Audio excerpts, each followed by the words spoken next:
Kumbe miujiza bado ipo, lakini si kila mtu. Bwana Yesu asifiwe. Sijui kama unaelewa, kumbe miujiza pia inapatikana jangwani. Wengine hawaelewi. Yaani wewe ambaye unataka muujiza, maana yake wewe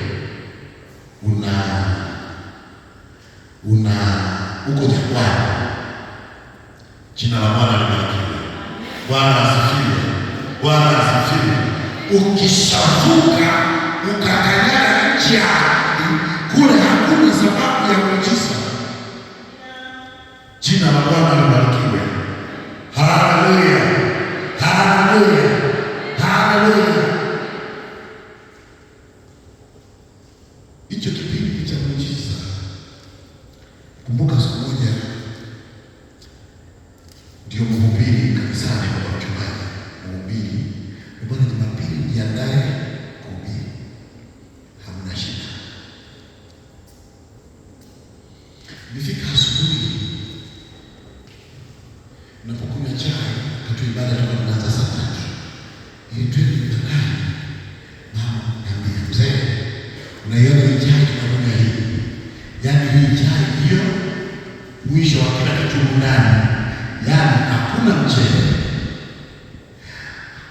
Yaani hakuna tukishatoka kanisani, ukiona majiko yamenuna, ujue hakuna chochote.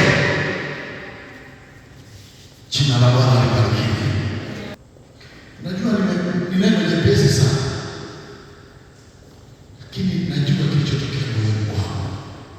Jina la Bwana libarikiwe. Kama mshahara ni mshahara, zitafanyaje? Wana wanaume unamtia moyo na mwenzio, unamwambia hamna shida, Mungu ni mwaminifu, wala hakuna shida, ila hajui kwamba hapo umeshachanganyikiwa. Kumbuka, nenda ibadani. Bwana asifiwe. Alafu wewe ndio mhubiri. Bwana Yesu asifiwe. Nakumbuka hiyo siku, unajua kwenye kazi ya Mungu kuna siku ukihubiri unaelewa tu kwamba leo Mungu. Lakini kuna siku pia unaelewa tu kwamba nimemwona Mungu. Unisikilize. Hawali wa kwanza wewe kuchallenge. Sisi wahubiri tunaanza kujichallenge sisi wenyewe.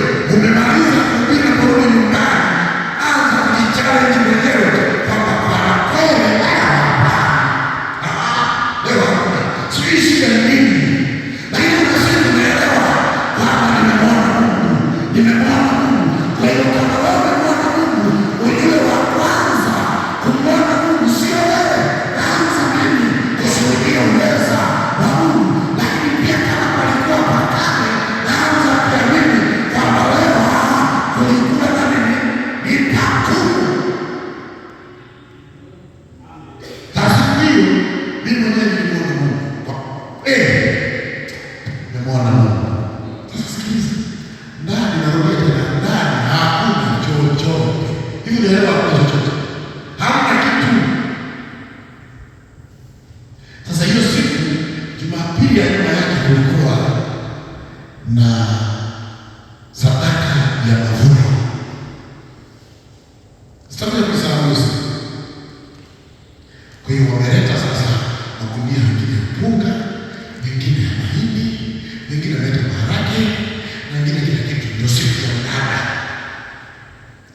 Mwendesha mnada anaposema kwamba msimamisha kugira mpunga, kuna mtu bwana sasa akachanganya. Akasema 50,000 kwa mhubiri.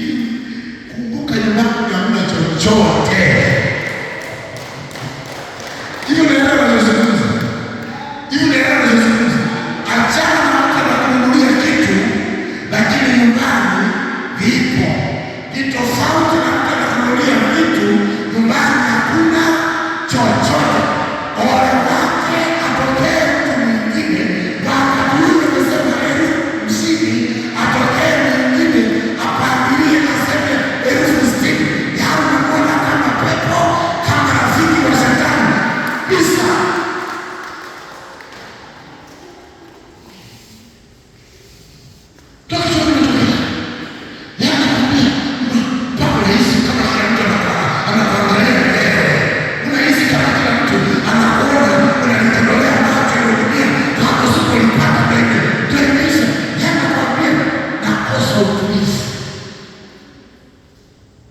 tunamaliza mnada, naona kuna magunia ya mpunga, naona kuna mahindi, mhubiri amenunuliwa, naona kuna kipande cha maharage, mhubiri amenunuliwa.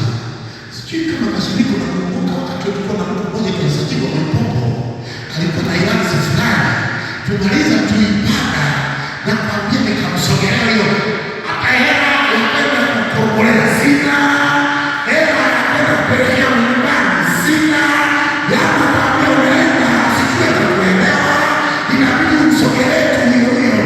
Unasema sasa Mungu akubariki sana, ila unafikiri vile nikafanya mpunga hana cha sijui nini ukaandike kwanza unafanyaje, yani ilipita juu kwa juu na simeni anataka kuondoka na kuangalia kwa sababu alikopoa utalipia nini? Hauna chochote, ni amalize alafu afisane mbele alipeleke nyumbani, ipo unapumua ile pumzi ya mwisho.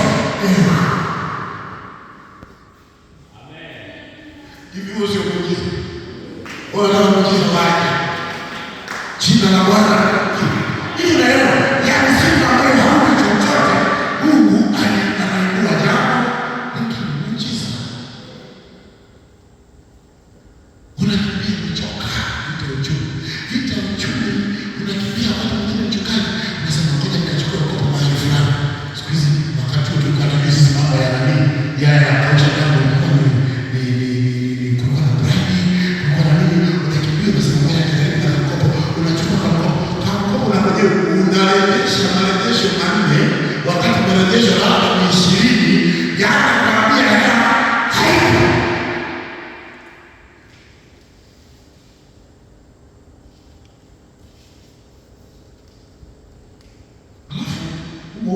Kwenye plani kuna watu wengine wao kuhubiri kanisani kwao, wanaona wanasema hii simu inabaki kwa sababu hujaleta rejesho.